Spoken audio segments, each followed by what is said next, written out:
विद्यार्थी सकारात्मक ऊर्जा के साथ अध्ययन करते हैं, शोध करते हैं और देश को नई दिशा और दशा देने का काम करते हैं।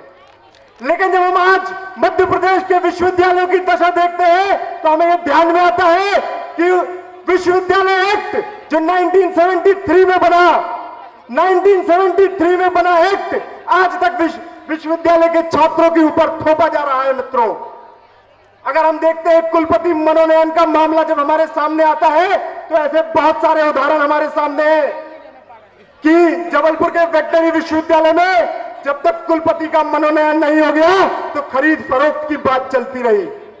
इसी प्रकार इंदौर विश्वविद्यालय में भी यह मामला आया और जबलपुर के रानी दुर्गावती विश्वविद्यालय के एक ऐसे कुलपति जिनके खिलाफ लोकायुक्त की जांच चल रही थी, उन्हें भी लेन देन करके रीवा विश्वविद्यालय का कुलपति बना दिया गया। मित्रों, मुझे शर्म आती है इस विषय पर। मध्य प्रदेश में आज उच्च शिक्षा की स्थिति क्या है, इससे हम सारे लोग वाकिफ हैं। हमें यह मालूम है कि इस सरकार ने किस प्रकार से मध्य प्रदेश में लोकतांत्रिक जो प्रक्रिया छात्रों के बीच होती थी उसकी किस प्रकार से साजिश करके हत्या करने का प्रयास किया है और 2011 से छात्र संघ चुनाव बंद किए हैं। इसकी इस मंच के माध्यम से मैं मध्य प्रदेश सरकार की घोर निंदा करता हूं। हमें जब ध्यान में आता है कि विश्वविद्यालय एक्ट में छात्र सहभागिता की बात है, छात्र सहभागिता की बात उस एक्ट में लिखी हुई है, इसके बाद भी इस प्रदेश सरकार ने उसको नकारते हुए छात्र संघ चुनाव मध्य प्रदेश में बंद कर दिए गए हैं। फिर जब हम बात करते हैं इसी मेंबर्स की नियुक्ति की तो एक बड़ा ही मजाकिया बात आती है कि आज शैक्षणिक क्षेत्र में कुछ ऐसे लोग विराजित हो गए हैं जिनका शिक्षा के क्षेत्र से कोई लेना देना नहीं है। मैं इस मंच के माध्यम से नाम लेना चाहता हूं ऐसे दलालों का कि जबलपुर विश्वविद्यालय में एक दिनेश सिंह नाम का कार्य परिषद सदस्य है जो लगातार सिर्फ और सिर्फ दलाली करता है। यहां पे हमें ध्यान में आता है कि चाहे वो इंदौर विश्वविद्यालय की घटना हो, चाहे वो छतरपुर विश्वविद्यालय हो, चाहे वो रीवा विश्वविद्यालय हो, हर जगह सिर्फ ईसी मेंबर्स का एक ही काम बचा है मित्रों, दलाली, दलाली और दलाली। जब हमें ध्यान में आता है कि सुप्रीम कोर्ट के निर्देशानुसार फीस नियामक आयोग बना तकनीकी शिक्षा और मेडिकल शिक्षा की प्रवेश और फीस निर्धारण करने के लिए, इसमें प्रावधान है कि 3 वर्षों में हम फीस बढ़ाएंगे और 1 वर्ष में सिर्फ 10% फीस की वृद्धि होगी।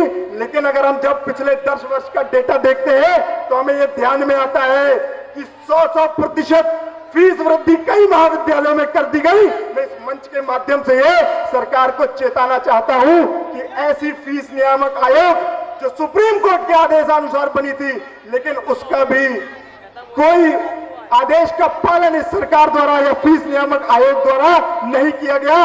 शैक्षणिक संस्थानों द्वारा इसके साथ मिली भगत जो है प्राइवेटाइजेशन की जो हम बात करते हैं, इनकी मिली भगत हमारे सामने आती है। और इसी बीच हमारे प्रदेश के उच्च शिक्षा मंत्री का एक बयान आता है मित्रों कि मध्य प्रदेश में प्राइवेट यूनिवर्सिटीज में काला धन लगा हुआ है।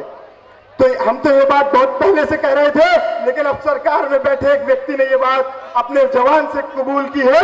इसका मतलब कहीं ना कहीं काला धन प्राइवेट यूनिवर्सिटीज में लग रहा है। ऐसे बहुत सारे उदाहरण हमारे बीच में हैं। इसीलिए इस मंच के माध्यम से आज यहाँ जो युवा तरुणाई इकट्ठा हुई है, आज इस मंच के माध्यम से, इस विराट छात्र प्रदर्शन के माध्यम से मध्य प्रदेश सरकार को ये चेताना चाहते हैं कि छात्र था है अब ललकार, नहीं सहेगा भ्रष्टाचार।